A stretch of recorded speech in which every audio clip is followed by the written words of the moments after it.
뉴스 하이킥. 가족과 함께하는 명절보다는 가족을 위하는 명절이 됩시다. 오늘 오후 평소처럼 재난 문자를 확인하는데 이 한 구절이 마음에 와 닿았습니다. 표창원의 뉴스 하이킥, 저는 표창원입니다.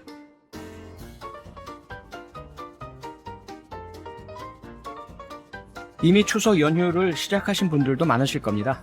저야 연휴에도 변함없이 생방송으로 스튜디오를 지키지만 여러분들은 어떤 추석을 보내실지 궁금해지는데요.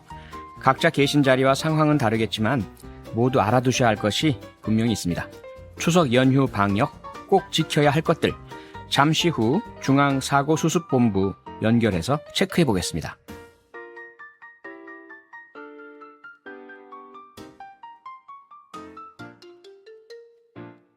여러분들이 보내주시는 의견들 잘 읽어보고 있습니다. 짧은 건 50원, 긴 건 100원이 추가되는 문자번호 샵 8001번 혹은 무료인 스마트 라디오 미니로 받습니다. 소개되는 분들에겐 선물도 보내드립니다. 자, 그럼 바로 송장경의 타임라인으로 갑니다.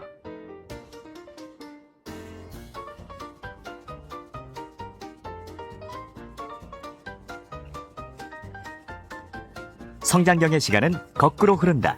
뉴스 타임라인. 뉴스의 시간을 거슬러 올라가는 남자, MBC 보도국의 보배 성장경 기자입니다. 어서 오세요. 안녕하십니까? 네. 서해상에서 북한군에게 우리 공무원이 숨진 사건, 너무 안타까운 사건인데요. 네. 해양경찰청에서 그 경위를 수사해 왔고요. 희생된 공무원이 월북하려고 한 게 맞다. 상당히 단정적으로 수사 결과를 발표했지 않습니까? 그렇습니다. 근거가 그만큼 확실하다는 이야기인가요? 네, 해양경찰청이 오늘 중간 수사 결과를 발표했습니다. 윤성현 해경수사정보국장이 오전에 브리핑을 했는데요. 네. 실종된 어업지도선 공무원 이모 씨가 자진 월북한 것으로 판단된다라고 밝혔습니다. 네. 말씀하신 대로 근거가 중요한데요. 예.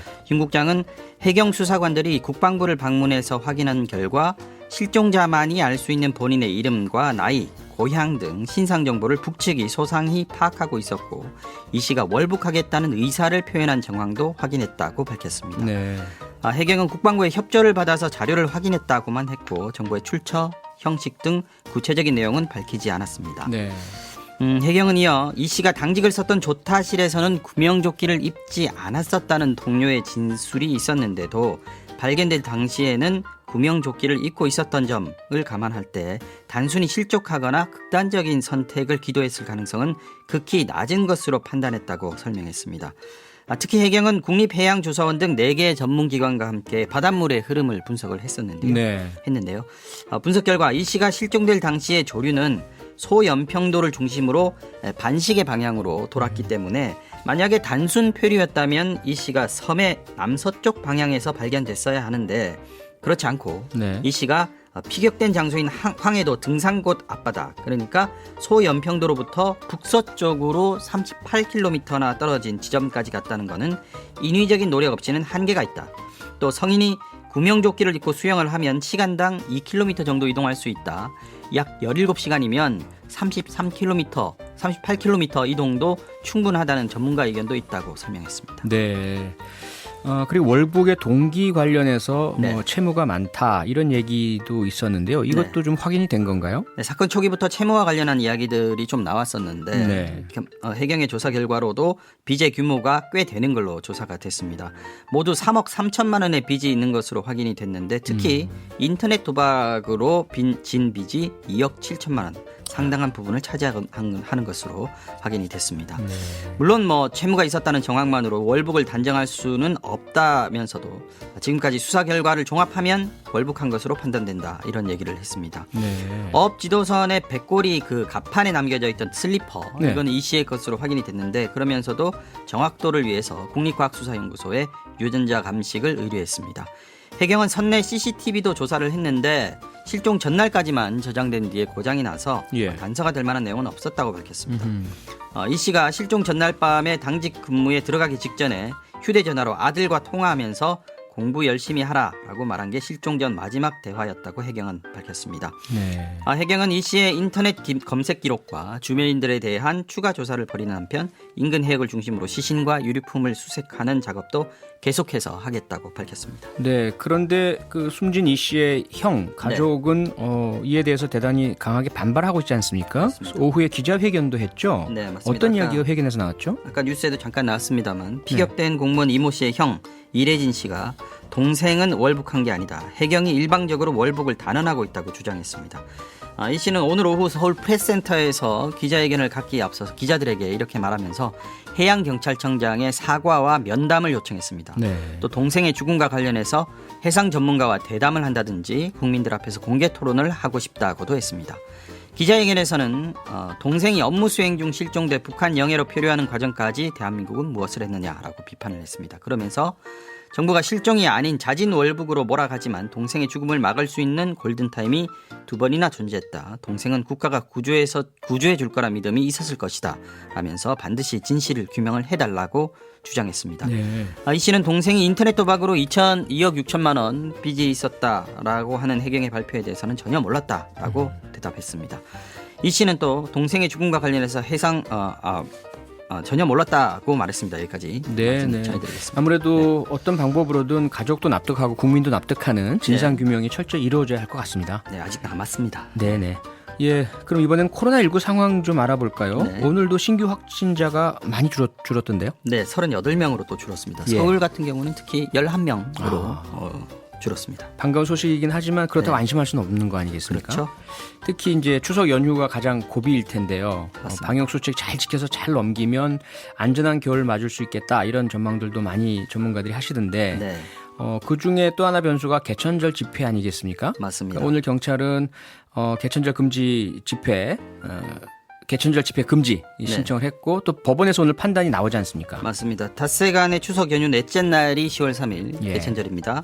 보수단체 측이 개천절에 오프라인 집회를 열겠다가 신고를 했었고 처음엔 1000명 얘기했다가 조금 줄였죠.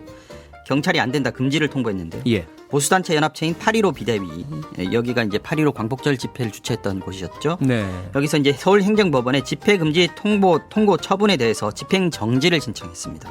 그래서 오늘 오전부터 법원이 신문을 벌였는데요. 결과는 아직 나오지 않았습니다만 법원에서 8.15 비대위 측은 집회 자유는 헌법상의 권리고 이를 막는 것은 독재라고 주장을 했습니다.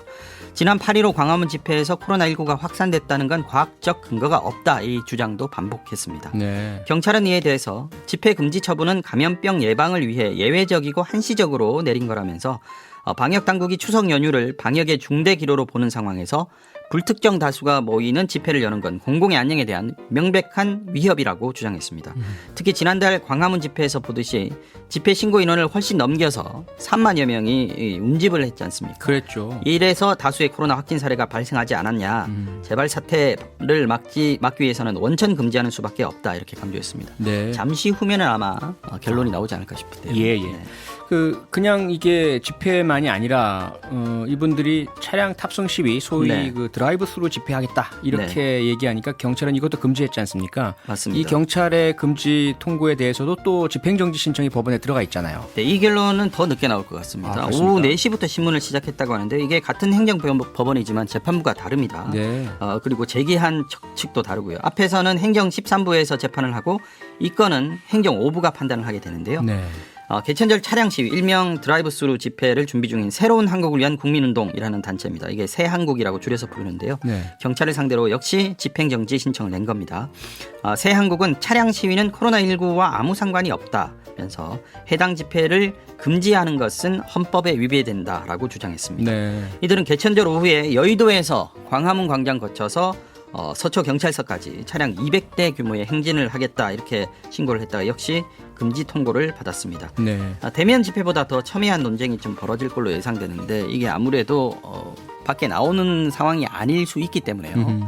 그런데 앞서서 수원행정법원에서 다른 사안이지만 차량 시위에 대한 행진은 사전 행진을 하면 사전과 사후에 아무래도 준비를 한다든지 뒤풀이를 한다든지 이런 그 대면 모임이 있을 우려가 있다면서 집행정지 신청을 받아들이지 않았습니다. 네, 방금 속보가 떴네요. 그렇습니다. 6시 10분 발로 떴는데 네. 8.15 비상대책위 사무총장 최인식 씨가 서울 네. 종로경찰서에 5개 집회 금지 통보 처분에 대한 집행정지 신청을 했는데 법원은 이를 기각했다 이렇게 떴네요. 네, 이게 아무래도 대면 집회다 보니까 8.15 때를 생각해 보면 법원의 판단이 여론도 있고요.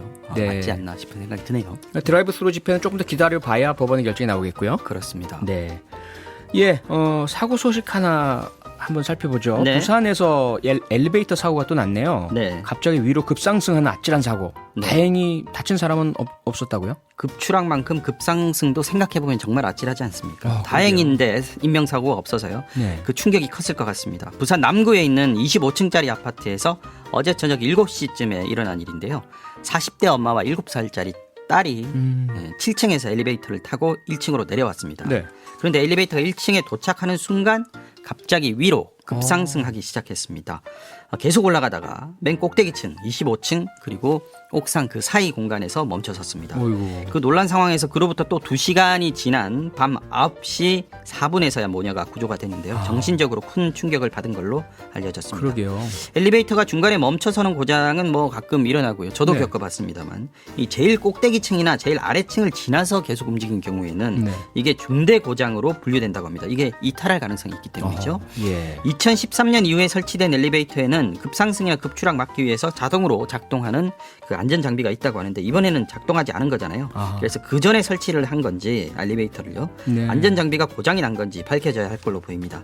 이게 작년 11월에도 부산에서 비슷한 사고가 있었습니다. 18층짜리 아파트에서 엘리베이터가 꼭대기 18층까지 고속 상승하는 사고가 있었는데 네. 이번 사고 엘리베이터가 작년에 사고가 났던 그 엘리베이터하고 제조사가 같다고 합니다.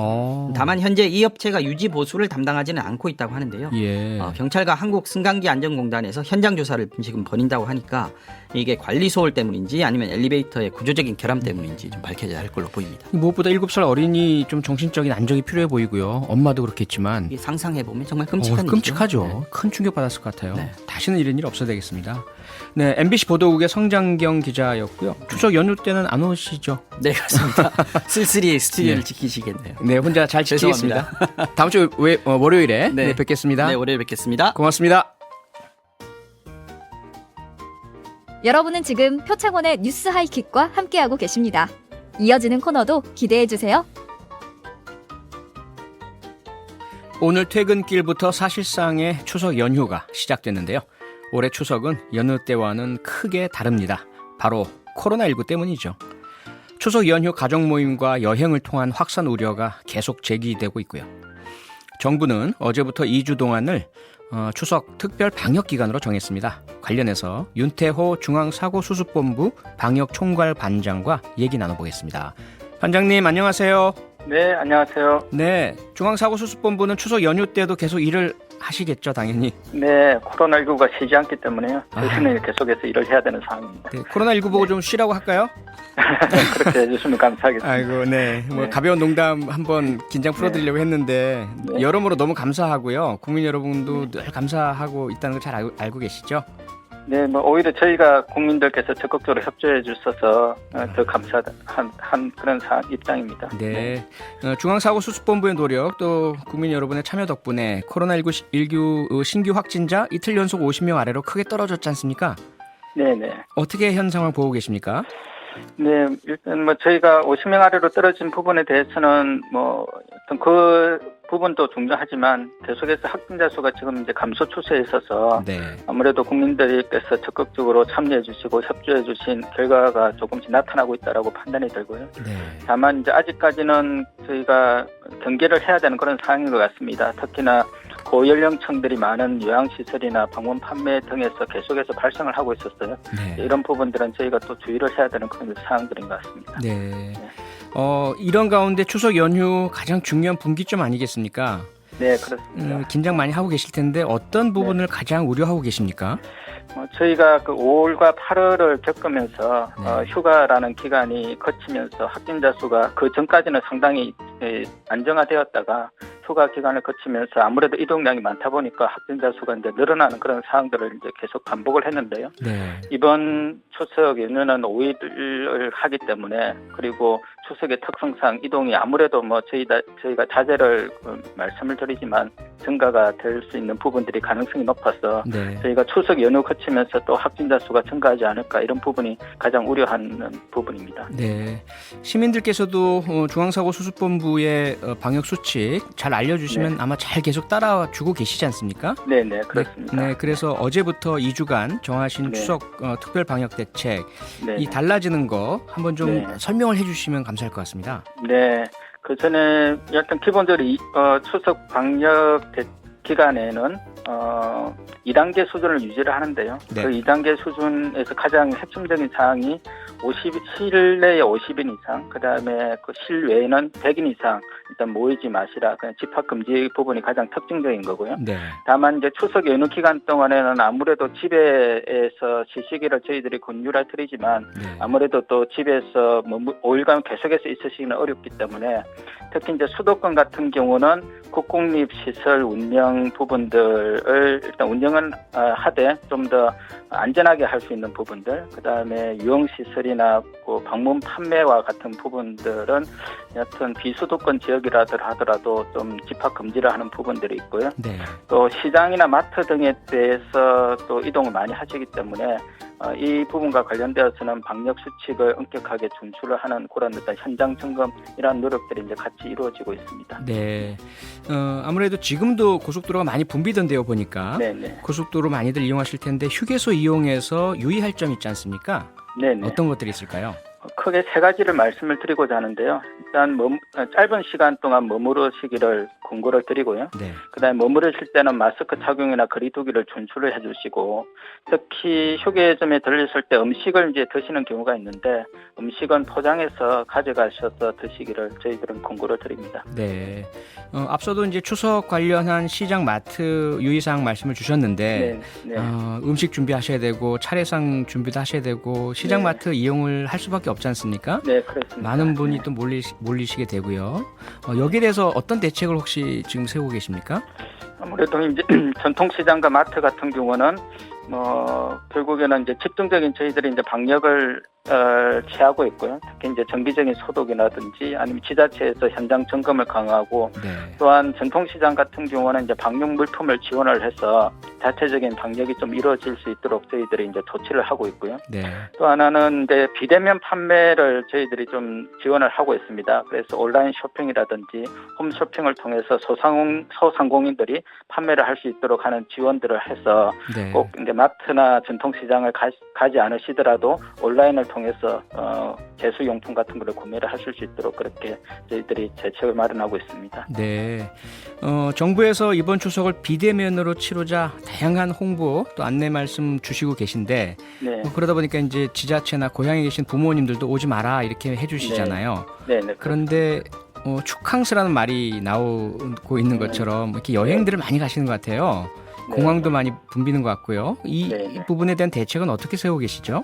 네, 아무래도 이 부분과 관련되어서는 추석 연휴의 특성상 또 약간 여행이라는 부분들이 같이 이제 결합이 될 수밖에 없는데요. 네. 특히 이제 강원하고 제주 쪽에 아마 조금 유명 여행지가 있어서 많이 몰리는 것 같습니다. 네. 따라서 강원 같은 경우는 자체적으로 특별 현장 점검을 통해서 특별 방역 관리를 하고 있고 네. 또 각 시군구와 한 라인을 구축해서 음식점이나 유흥시설 방역 점검들을 계속해서 하고 있고요. 제주 같은 경우는 제주의 공항과 항만에서 방역 수칙 준수를 의무화하고 특히 이제 조금 예전에 문제가 됐던 게스트하우스에 대해서는 특별 방역 대책하고 전반적으로 여행객들에 대한 종합 상황실을 운영을 해서 여행객들이 몰린다 하더라도 기본적인 어떤 방역 수칙을 준수하고 마스크 착용을 하게 되면 네. 좀 더 안전한 활동들이 이루어지지 않을까 그렇게 생각을 하고 있습니다. 네네. 많은 시민들께서 지금 걱정하시는 것 중에 하나가 개천절 집회 아니겠습니까? 네. 특히 이제 드라이브스루 차량 집회를 하겠다 이렇게들 계속 강행 주장을 단체들이 네. 하고 있어서요. 네. 정부는 이제 강력 대처하겠다고 네. 발표를 하셨는데 어떤 대처 방안들을 지금 준비하고 계십니까? 예, 아무래도 이제 드라이브 스루 같은 경우는 이제 10인 미만의 차량 같은 경우는 10대 미만의 차량 같은 경우는 집회를 아마 허용하는 쪽으로 하고요. 지금 네. 문제가 되는 것은 이제 대량의 이제 차량 집회가 있는 부분인데 아무래도 대량으로 이제 차량 집회가 있다 보면 통제도 어렵고 또 시위를 준비하는 과정이라든지 해산하는 과정에서 감염의 우려가 있다라고 저희들이 판단을 하고 있습니다. 네. 그래서 가급적이면 이러한 부분들이 집회 주최 측에서 좀 이 부분을 이제 중단을 해주시기를 저희들은 지금 진심으로 바라는 부분이고요. 네. 아니 이제 그렇게 하더라도 이제 강행을 하는 경우는 근데 뭐 집회를 사전에 차단을 한다든지 그다음에 좀 뭐 차량을 하차하는 경우는 주정차 단속이나 견인 조치를 한다든지 그리고 확진자가 발생했을 경우는 손해배상 청구하는 이런 다양한 방안들을 좀 법에 근거해서 원칙적으로 좀 대응을 한다라는 그런 입장입니다. 네. 정부 관련 부처들 모두 긴밀하게 협조하셔서 네. 잘 대처해 주시기를 부탁 좀 드리겠습니다. 네. 네, 마지막으로요. 네. 반장님, 우리 방송 듣고 계시는 청취자분들께 네. 꼭 부탁하고 싶은 게 있으시면 한 말씀 좀 해주시죠. 네, 저희 보건당국에서도 최선을 다하겠습니다. 국민 여러분들께서도 이번 명절은 좀 집에서 쉬시면서 코로나19로부터 안전한 추석 명절을 보내시기를 진심으로 바라겠습니다. 네, 추석 연휴에도 중앙사고수습본부는 쉬지 않는다고 앞서 말씀 주셨고요. 본부에 계신 모든 분들, 또 방역 현장에 계신 분들, 또 의료진들, 모든 분들께 우리 청취자분들을 대신해서 감사하다는 말씀 드리겠습니다. 반장님 오늘 인터뷰 고맙습니다. 네, 감사합니다. 네, 윤태호 중앙사고수습본부 방역총괄 반장이었습니다. 95.9 MBC 라디오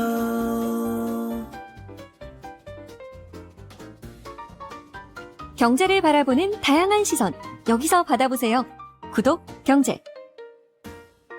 꼭 알아야 할 경제 이슈를 쉽게 풀어서 배달해드리는 시간입니다. 오늘 구독할 전문가 모시겠습니다. 공정하게 더불어 살아가는 삶을 꿈꾸는 경제인 최이배 전 의원입니다. 어서 오세요. 예, 안녕하세요. 최이배입니다. 네. 예. 이제 내일부터 추석 연휴잖아요. 네. 계획이 있으세요? 어떻게 보내세요? 저 이제 그 어머님 댁에서 차례를 지내는데요. 네. 몇 년 전부터는 그 집사람이랑 저랑 미리 전을 집에서 부쳐서 가지고 가요. 붙여서 가지고 가십니까? 예. 가서 붙이시지 않고? 예, 예. 아. 좀 어머니 이제 일손을 덜어드리려고 우리가 따로 붙이겠다 그래서 내일 낮에는 아마 집사람과 같이 전을 붙이고 기름 냄새 완전히 쩔어서 하루를 보내시겠네요. 그렇게 될 것 같습니다. 네. 예, 본격적으로 질문 드리겠습니다. 네.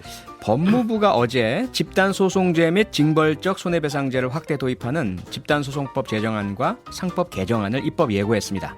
그리고 국회에서도 오기형 더불어민주당 의원이 징벌적 손해배상법과 집단소송법을 이른바 공정경제 3법에 추가하자고 주장하면서 두 법률안을 대표 발의했는데요. 사실 최이배 의원님이 20대 국회 내내 주장하시고 발의하신 거 아닙니까 이거? 예, 제 전공이죠. 좀 공정경제 3법뿐만 아니라 네. 저도 이제 집단소송제 또 네. 징벌적 배상제 도입하자는 법안을 냈었고요. 네. 이게 집단소송제라는 게 지금 증권 집단소송제도만 있습니다. 현재. 네.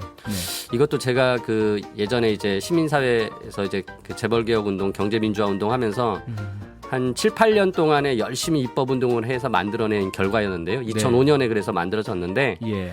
뭐 그 뒤로 이게 이제 신통치 않았어요. 이렇게 잘 활성화되지 않았고. 예. 아무튼 이제 이렇게 증권에 관련된 투자에 관련된 부분만 할 것이 아니라 일반적으로 모든 분야, 우리 예. 소비자들의 또 그 관련된 분야, 또 환경, 노동, 뭐 또 개인정보 이런 등등의 폭넓게 우리가 이제 피해를 다중히 볼 수가 있기 때문에 네. 그때는 집단소송제도를 도입해야 된다라고 해서 네. 이게 이제 굉장히 좀 이론적으로 또 어렵습니다. 아하. 그래서 예. 제가 16년도에 국회의원 되자마자 예. 같이 토론회를 이렇게 크게 한번 열고 18년도에 이제 거의 한 2년 동안에 계속 또 용역 또 맡기고 연구를 하면서 최종적으로 18년도에 제가 이제 성안을 해가지고 법안을 발의를 했었는데 예. 이제 당시에는 뭐 이제 논의가 깊게 안 됐죠. 이게 그 제정안은 아예 처음부터 새로 만드는 법들은 굉장히 이제 논의가 길게 이루어지지 맞아요. 않습니까? 맞아요. 그러다 예. 보니까 국회에서 제대로 논의가 못하고 지나갔었습니다. 네. 예. 그랬던 20대에 비해서 지금은 뭐 의원뿐만 아니라 정부까지 예. 나서고 있어서 상황이 상당히 달라졌잖아요. 맞습니다. 그러다 보니까 재계, 예. 뭐 언론계 상당히 강하게 반발을 하는 목소리들이 많네요. 예, 예. 그럼 왜 그런지 앞서 이제 어렵다고 말씀 주셨는데 예, 집단 소송제가 무엇인지부터 좀 예. 쉽게 설명을 해주시죠. 예. 앞서 잠깐 말씀드렸다시피 어떤 그 기업의 행위에 의해서 피해가 발생하는데 그 피해자가 다수인 경우가 있습니다. 네. 그래서 하나의 그 행위에 의해서 다수의 피해자가 나왔는데 이 피해자들이 각각 피해에 대한 보전, 그러니까 손해배상을 받기 위해서 일일이 기업들에게 한 명씩 이제 개별 소송을 하게 되면 굉장히 비효율적이죠. 네. 기업도 힘들고요. 예. 소송하는 개인들도 힘들겠죠. 그래서 이런 경우에는 동일한 성질의 피해를 가지고 있는 사람들을 하나의 집단으로 묶고 그 집단의 대표자를 뽑습니다. 그래서 그 대표자가 소송을 진행을 해서 손해배상을 받기로 결정이 나면 네. 그 재판의 효력을 다른 피해자들도 모두 동일하게 받는 거죠. 그래서 손해배상을 받을 수 있게 하는 겁니다. 네. 그래서 이제 어떻게 보면은 이 피해 배상에 대한 것의 규모의 경제죠. 모아서 한꺼번에 하니까 뭔가 더 적극적으로 피해자들은 그 소송을 임하게 할 수 있고 네. 그러니까 개인이 일일이 다 비용을 지불하기보다는 다 모아서 하니까 더 효율적으로 진행할 수 있고 뭐 기업 입장에서도 모든 피해자들을 일일이 상대하기보다는 한꺼번에 묶어서 하니까 뭐 그런 부분이 좀 나을 수도 있는 거죠. 기업 입장에서는. 물론 이제 기업 입장에서는 항상 소송을 당하는 거에 대해서는 뭐 불편하기 때문에 네. 이런 제도가 만들어지면 결국 자기네들 이렇게 소송이 남발돼서 굉장히 우리가 경영 활동이 불편하다 이런 이제 볼멘 소리도 하긴 하는데요. 네. 아무튼 이제 전반적으로는 이제 피해자에 대한 구제책을 더 효율적으로 만들자는 것이고 네. 앞서 말씀드린 대로 이제 우리가 가장 흔하게 있는 게 소비자의 집단 소송입니다. 예. 소비자들이 어떤 물건을 하나 샀는데 그 물건에 하자가 있는 경우 그걸로 인해서 다들 손해를 보는 경우가 있죠. 네. 뭐 대표적으로 우리가 외국 자동차인 폭스바겐과 BMW가 네네. 문제가 있었던 이제 연비 몇 년 문제 전에 있었고, 그렇죠. 예, 예. 이제 폭스바겐에서는 그 연비를 속여가지고 네. 그렇게 이제 판매를 했었고, 그랬죠. 아니 잠깐만, 제가 잠깐 헷갈리는데 BMW가 BMW 연비 소리. BMW는 저기 화재 사건이 있었죠. 엔진 화재가. 예, 달리다가 화재가 났었죠. 예. 그래서 이제 그런 건들이 계속 네. 발생을 하는데 그게 이제 다수의 피해자들이 소비자들이 피해를 보는 경우에 네. 이제 이렇게 집단 소송을 해야 되고 예. 특히나 가장 좀 가슴 아픈 일이기도 했던 이제 가습기 살균제 사건 같은 가습기 경우는 살균제 사건. 예, 뭐 굉장히 많은 분이 돌아가셨고 아직도 그걸로 인해서 이렇게 폐질환이나 여러 가지 질병을 얻으신 분들이 많은데 그렇죠. 이런 분들이 지금 제대로 된 그 피해 보상을 못 받고 있어요 아직도. 네, 네. 그래서 이런 집단 소송제가 필요하다라는 것이고 아하. 이 부분에 대해서 그래서 이제 박근혜 정부 때도 네. 일정한 그 영역에 대해서는 집단 소송제 도입해야 된다고 얘기를 했었고요. 예. 그때 당시에도 공약 사항이었고 했는데 추진이 안 됐다가 문재인 정부가 들어서면서 이것도 역시 공약 사항으로 보다 폭넓게 하자라고 했었고 네. 아까 말씀드린 20대 국회에서는 잘 논의가 안 됐는데 이번에 21대 국회에서는 좀 더 활발하게 논의가 될 것 같습니다. 네. 지금 문자가 들어왔는데요. 박정섭님께서 집단 소송이라면 해당 집단 중에 몇 %나 되어야 소송이 가능하다든가 하는 이런 조건이 있는지 궁금합니다. 이렇게 주셨어요. 예, 퍼센트는 아니고요. 50인 이상의 피해자가 있고 아하. 그 분들에 의해서 대표자가 구성이 되면 네. 집단 소송이 가능합니다. 아하, 50인 이상. 예. 앞서 이제 최배원 경제인님 말씀 주신 내용 중에 폭스바겐 사건은 배출가스 조작 예, 사건이고 맞습니다. 예. 2015년에 15년 발생했고요. 있었고 BMW 주행 중 화재 사건은 2018년에 발생했었죠. 했었죠. 네, 제작진이 지금 팩트 체크를 해줬습니다. 네, 감사합니다. 네.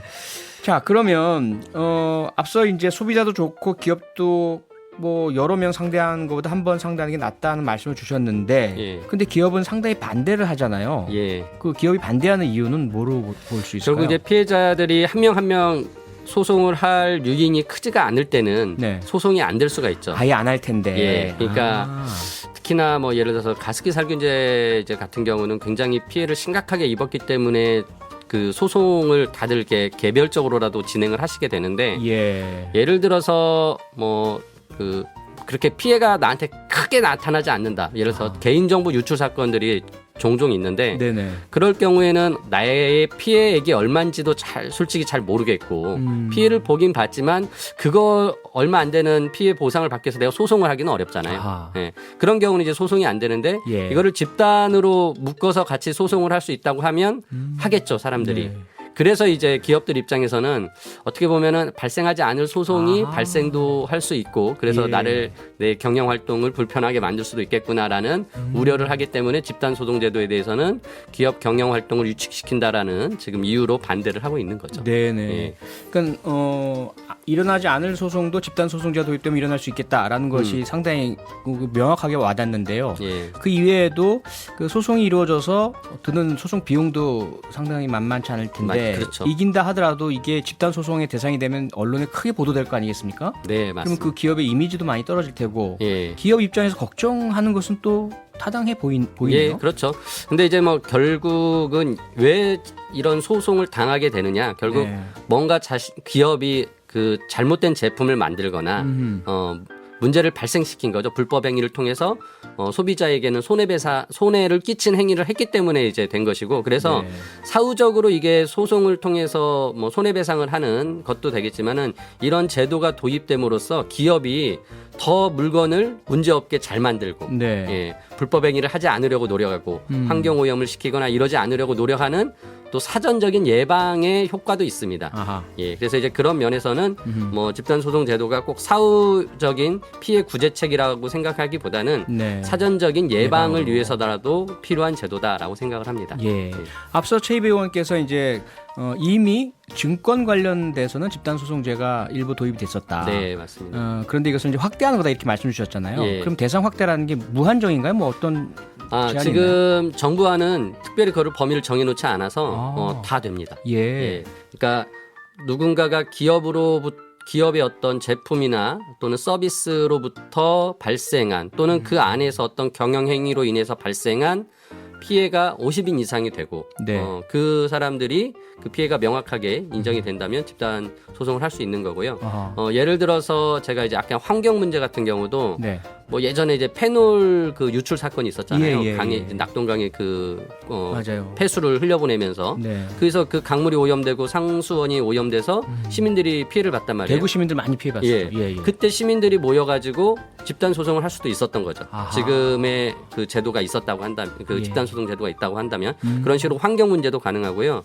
뭐 삼성전자에서 이제 그 반도체 제조 과정에서 나온 백혈병 이제 문제가 있었잖아요. 네, 그래서 네. 많은 노동자들이 이제 또 질환을 앓으셨는데 그러셨죠. 그런 분들이 노동 과정에서도 그렇게 집단적인 피해를 입었다면 그거 역시 집단 소송제도 가능합니다. 아, 예. 예, 그래서 이제 뭐 소비자, 투자자, 환경, 뭐 노동 그리고 아까 말씀드린 개인 정보 같은 것도 네. 예, 피해가 그 대다수가 있을 수 있으니까 그래서 모든 분야가 가능하도록 하자는 것이 현재 정부 아니고 이제 오기영 의원님도 그래서 그렇게 발의를 하셨습니다. 예. 그 개인정보 말씀 주셨지만 우리가 간혹 보도를 접했잖아요. 무슨 뭐 보험회사에서 아니면 통신사에서 예. 또 은행에서 또 포털 예. 사이트에서 카드사가 이게 몇 예. 천만 명분의 개인정보가 뭐 한꺼번에 탈취됐다. 뭐 유출당하고 해킹당하고 뭐 이러면서 근데 그게 저도 포함되어 있을 텐데 소송할 엄두는 전혀 안 냈고 안 나죠. 그거 가지고 난 알지도 못하는데 소송하겠어? 예. 이렇게 되는데 예. 그게 집단 소송 가능하다는 얘기 아니겠어요? 그렇죠.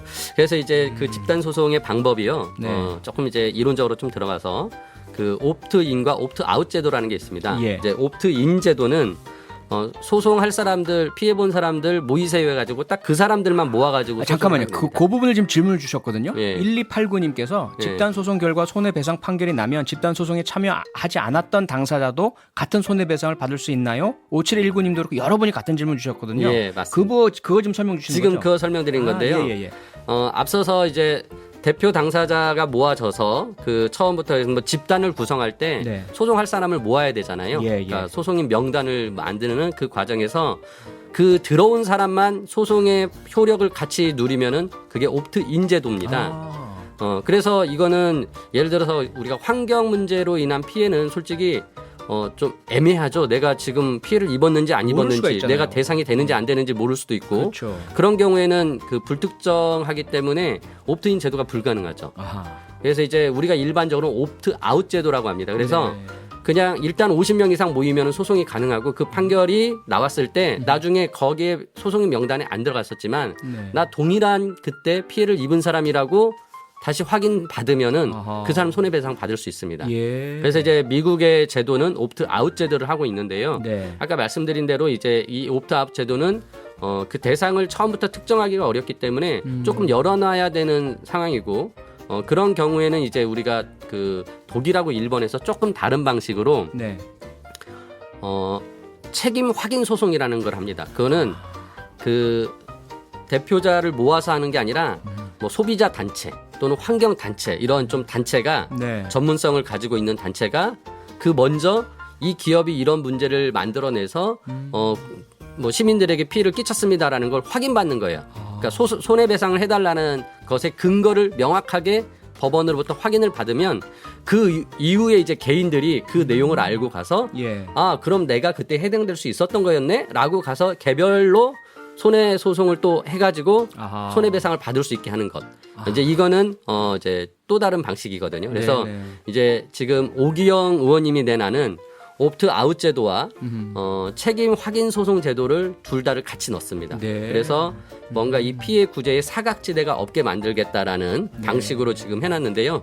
이게 이제 제가 20대 국회 때 냈던 안을 조금 더 발전시켜서 해주신 거고요. 네. 지금 정부안은 미국하고 똑같이 옵트아웃 제도만 가지고 있어서 네. 이게 그 손해배상에 좀 사각지대도 발생할 수 있다. 그래서 저는 이제 예. 이게 다 같이 국회에서 논의하는 과정에서 좀 더 합리적인 방안으로 좀 그렇게 결론이 났으면 하는 바람을 가지고 있습니다. 자, 그러면 이제 집단 소송제는 어느 정도 이해가 된 것 같고요. 집단 소송을 한다 해도 승소해도 예. 뭐 손해에 대해서만 배상받는다 그러면 이제까지도 보면 큰 배상이 없었잖아요. 맞아요. 그러니까 이걸 좀 개선하기 위해서 징벌적 손해배상 제도를 도입하자 이것도 있지 않습니까? 네. 징벌적 손해배상 제도도 설명을 좀 해주시죠.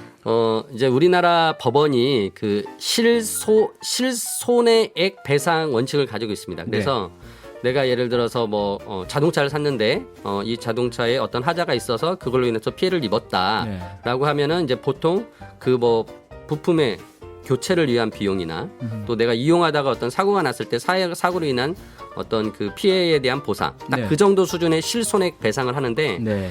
우리나라 법원이 굉장히 그런 부분에서 좀 보수적인 게 실손액을 해준다고 하면서도 야 너도 좀 책임 있지 않아 소비자도? 라고 하면서 소비자의 책임을 물어서 일부를 깎아주고 깎아버리고. 예, 예, 그리고 예. 야 이거 위반 정도가 너무 그렇게 뭐 센 건 아니었으니까 좀 기업 입장에서 조금 깎아줘야겠다 깎아주고 뭐 이런 식으로 이렇게 계속 그 손해배상 금액을 깎아주는 게 관행적으로 많이 되어 있었어요. 네. 그래서 한 번도 제대로 100% 손해배상을 받는 경우가 이제 없었다. 아하. 이게 이제 소비자들의 주장인 거예요. 네. 그래서 그런 경우에 대비해서 이제 징벌적으로 손해배상을 해서 손해배상액의 청구액의 3배 또는 5배까지 물어내게 하자.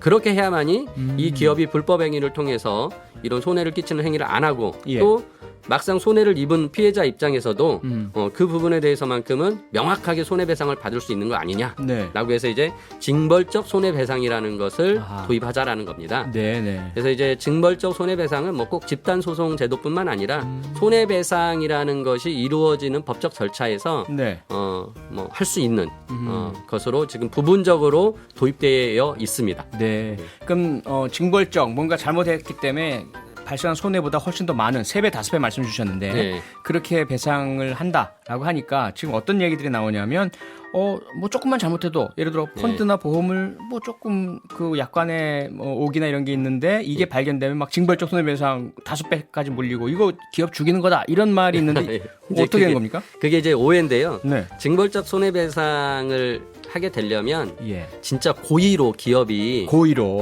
또는 굉장히 고의에 준하는 중대한 과실을 해가지고 예. 잘못을 해야 해서 손해배상을 책임을 져야 될 때 징벌적 손해배상이 가능한 거고요. 아하. 그게 이제 뭐 고의가 아니고 뭐 중대한 과실이 아닌 경과실이고 이런 경우에는 아까 말씀드린 그냥 일반적인 손해배상이 이루어지고요. 네. 그런 일반적인 손해배상이 이루어질 때는 아까 말씀드린 법원에서 네. 뭐 일부분 뭐 책임 경감도 해주고 뭐 위법성의 가중 여부도 따지고 심지어 기업이 이거 손해배상 하려면은 경제적으로 부담이 있으니까 좀 깎아줘야겠다라는 것까지도 기업 지금은 사정도 봐줘서. 사정도 예. 봐주는 아하. 법원에 지금 관행이 있기 때문에 판결 여해가 있기 때문에 뭐 그렇게 막 이제 과도하게 막 재계가 뭐 이만한 잘못 가지고도 막 3배, 5배 손해배상하면 기업을 바로 망하게 하는 거 아니냐라고 하는 얘기는 조금 과장된 볼멘 소리입니다. 이것도 앞서 집단소송제에서처럼 최이배 의원님 말씀에 따르면 예방적 효과가 더 크겠네요. 그렇죠. 예. 그러니까 고의로 그런 잘못 하지 마라. 예. 그리고 진짜 그런 중대한 손실을 끼치지 않게 예. 너의 그 의무를 아. 충분히 다 해야 된다라는 것에 굉장히 예방적 효과를 갖는 거죠. 네. 근데 지금 보도를 보면 이 징벌적 손해배상제에 대해서 가장 반대 목소리가 높은 게 언론계네요. 예. 한국신문협회, 한국신문방송편집인협회, 한국기자협회 이 3대 언론단체인데 이 단체들이 내놓은 성명을 보니까 징벌적 손해배상제는 언론의 자유를 흔드는 민주주의에 대한 정면 도전이다. 전면 백지화하라. 상당히 강한 반발인데 예. 그거 어떻게 보십니까? 저는 이제 그 언론계에서도 조금 오해를 하고 계시는 거 아닌가라는 생각이 들어요. 그러니까 예. 언론이 아까 말씀대로 고의로 음. 또는 굉장히 중대한 과실로 고의에 맞먹는 정도의 그런 중대한 과실로 오보를 낸다고 하는 경우는 거의 없을 거거든요. 소위 가짜 뉴스. 예. 예. 그러니까 예를 들어 지금 우리가 문제되는 가짜 뉴스는 우리가 지금 이렇게 뭐라고 해야 되나요? 그러니까 지금 뭐 정식 실수나. 언론사들은 뭐 그런 경우가 거의 없죠. 예. 그냥 SNS나 유튜브나 이런 이제 예. SNS나 통해서 언론사가 아닌 경우에 이제 그런 가짜 뉴스를 만들고 유포시키는 경우들이 더 많기 때문에 네. 제가 생각하기에는 뭐 그 언론에서 지금 이렇게 얘기하는 것은 뭐 그렇게 큰 우려할 건 아니고요. 아하. 특히나 언론에 대한 그 피해액을 계산하기가 참 힘듭니다. 그렇지 힘들겠죠. 않습니까? 예. 근데 그거를 피해액도 계산하기 힘든데 그거의 3배, 5배를 다시 한다라는 것도 네. 그게 굉장히 어려운 얘기죠. 그래서 아하. 제 생각에는 이 부분에 대해서는 좀 큰 너무 문제는 되지 않을 것 같다. 우려가 예. 지나치다 이렇게 예. 정리하면 될 것 생각이 같습니다. 듭니다. 예, 이번 21대 국회에서 과연 처리될지 관심 있게 지켜보겠고요. 예. 최이배 의원님도 추석 명절 잘 쓰시기 바랍니다. 네. 네. 아무튼 다음 주에 또 뵙겠습니다. 네, 고맙습니다. 네. 지금까지 최이배 전 의원과 함께했습니다. 뉴스 하이킥 함께하고 계시고요. 오늘의 표정으로 돌아오겠습니다.